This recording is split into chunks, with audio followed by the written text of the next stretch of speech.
बहुत दिनों पहले की बात है। एक शहर की ओर जाने वाले रास्ते के किनारे एक सराय खाना था। उस रास्ते से शहर जल्दी पहुंचा जा सकता था, लेकिन उस रास्ते पर कम ही लोग आते जाते थे। कारण यह था कि उस रास्ते में एक घना जंगल पड़ता था।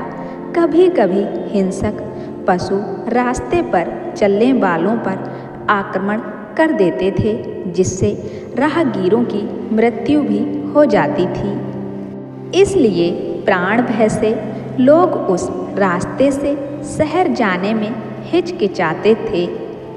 जिन्हें जरूरी या जल्दी होती थी, वे ही उस रास्ते से जान को हथेली पर रखकर शहर जाते थे। उस सड़क पर अधिक आवागमन नहीं था, इसलिए सराय खाने में बहुत कम लोग आते थे। सराय खाने का मालिक अक्सर बैठकर मक्खी मारा करता था। सराय खाने का मालिक अच्छा आदमी था। उसका हृदय दया का सागर था। सराय खाने में आने वालों से वह बहुत अच्छा व्यवहार करता था। उनके आदर सत्कार में कोई कमी नहीं करता था। सराय खाने में रहने खाने के उपरांत अगर किसी के पास पूरा पैसा नहीं होता था, तब भी वह कभी उसके साथ खराब व्यवहार नहीं करता था। अनेक गरीब वहाँ आते, वे सब जब समय पर उचित पैसा नहीं दे पाते, तब सराय खाने का मालिक उनसे कुछ काम करवा लेता। एक दिन एक राहगीर सराय खाने में रहने के लिए आया। उसका नाम सामंत था। वह जाति का कुम्हार था। मिट्टी की हांडी, भाड़, कलसी इत्यादि बनाकर वह बेचा करता था। वह सराय खाने में आकर भोजन आदि कर रात में वहीं सो गया। सुबह लोग चलने से पहले सराय वाले को पैसे देते थे, लेकिन उसके पास पैसे तो थे नहीं। सामंत ने सुना था कि सराय वाला अत्यंत उदार व्यक्ति है। कोई उसका गुणगान करे तो वह बहुत खुश हो जाता है। तब रुपए पैसे के लिए जुल्म नहीं करता है। सुबह सराय से निकलने के समय सामंत ने सराय वाले से कहा, सब लोग आपका गुणगान करते हैं। मैंने भी देखा है कि आप बहुत अच्छे आदमी हैं। ग्राहकों की सेवा अपने लोगों की तरह करते हैं। वैसे तो ऐसा कहीं नहीं देखा जाता है।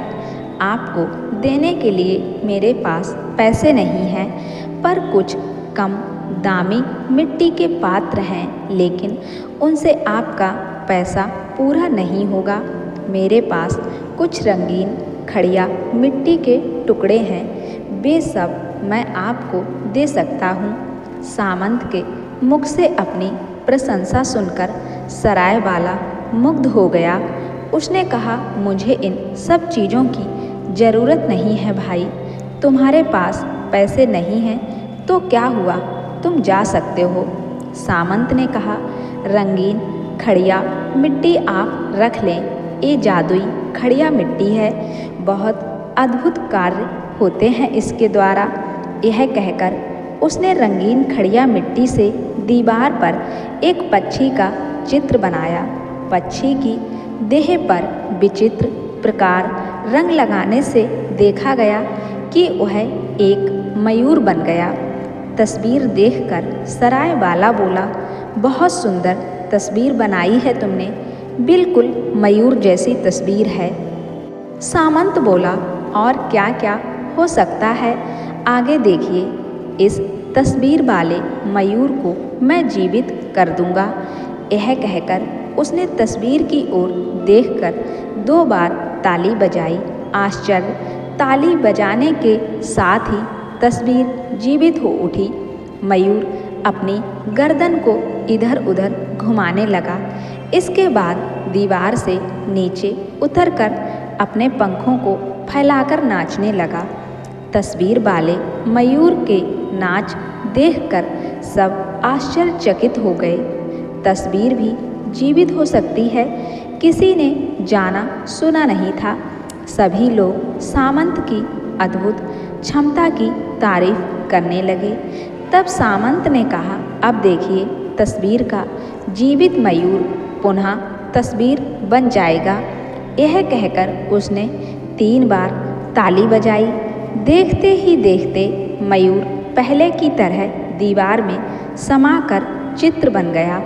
सामंत ने सराय वाले को कहा, यह जादू वाला मयूर मैं आपको देकर जा रहा हूँ। आप जब 2 बार ताली बजाइएगा तब मयूर दीवार से नीचे उतरकर नाचने लगेगा, और जब 3 बार ताली बजाइएगा तब मयूर पुनः पहले जैसे तस्वीर बन जाएगा। यह मयूर आपका बहुत उपकार करेगा। मयूर का नाच देखने के लिए लोगों की भीड़ लग जाएगी आपके सराय खाने में। तब एक बात याद रखिएगा, इस कमरे में मात्र एक व्यक्ति हो तो विपद होगा। मयूर जिंदा तो होगा लेकिन तुरंत मर जाएगा। उसके बाद सामंत सराय वाले से विदा लेकर चला गया। उस दिन से सराय वाले ने अपने ग्राहकों को मयूर का नाच दिखाना शुरू कर दिया। ग्राहक जब भोजन करने बैठते तो वह कहता, देखिए, आप लोगों के आनंद के लिए मैं एक जादू का खेल दिखाता हूँ। ऐसा खेल आप किसी भी सराय खाने में नहीं देख पाएंगे। यह कहकर वह दीवार की तस्वीर के सामने खड़े होकर 2 बार ताली बजाता है। तुरंत तस्वीर का मयूर जीवित हो जाता है एवं धीरे से जमीन पर उतरकर नाच दिखाने लगता है। ग्राहक भोजन करना भूलकर आश्चर्यचकित होकर मयूर का नाच देखते रहते थे। कुछ देर बाद सराय वाला 3 ताली बजाता है। देखते ही देखते नाचता हुआ मयूर दीवार में समाकर तस्वीर बन जाता है। ऐसी आश्चर्य वाली घटना को फैलने में देर नहीं लगती है। जो सुनता अवाक रह जाता।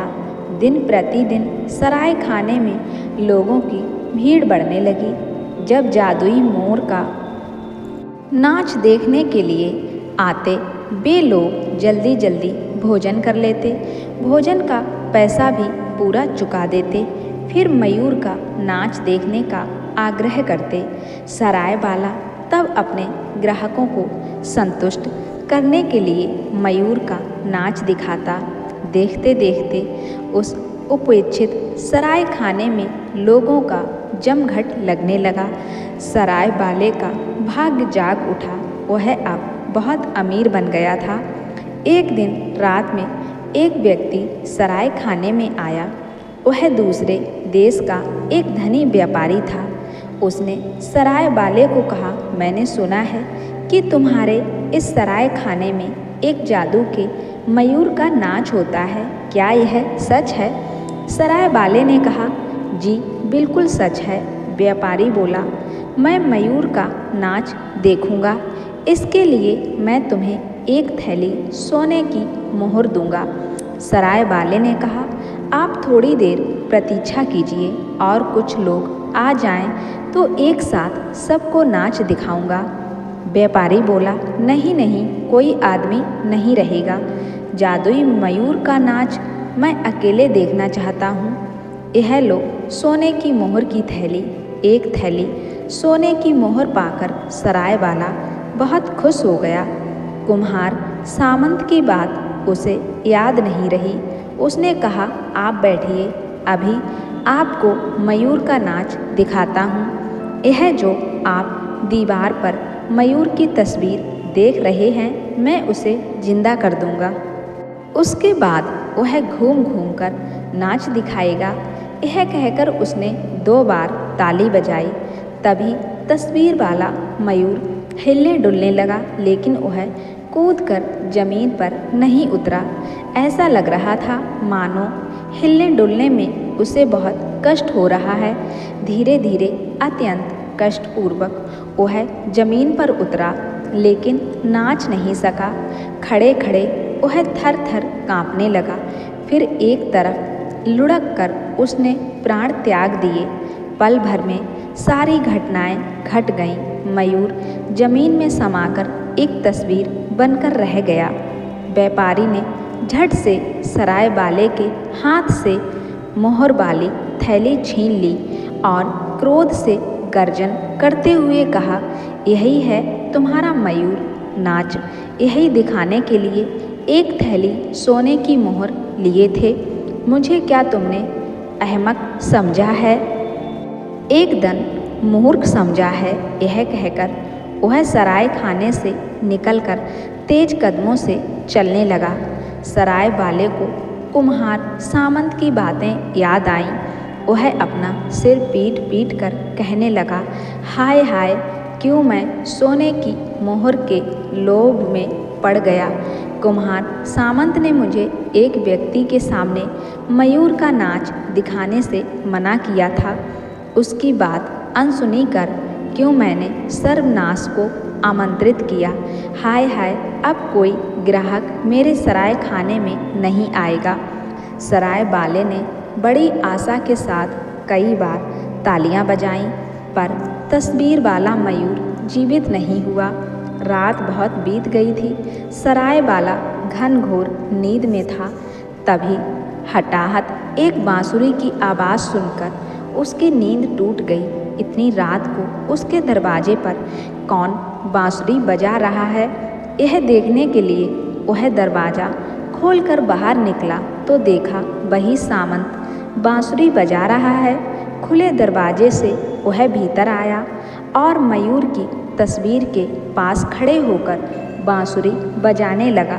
कुछ ही देर में वह मयूर जीवित हो उठा। वह सामंत के पीछे पीछे चलते चलते रात्रि के अंधकार में विलीन हो गया। उसके बाद उन्हें फिर किसी ने नहीं देखा।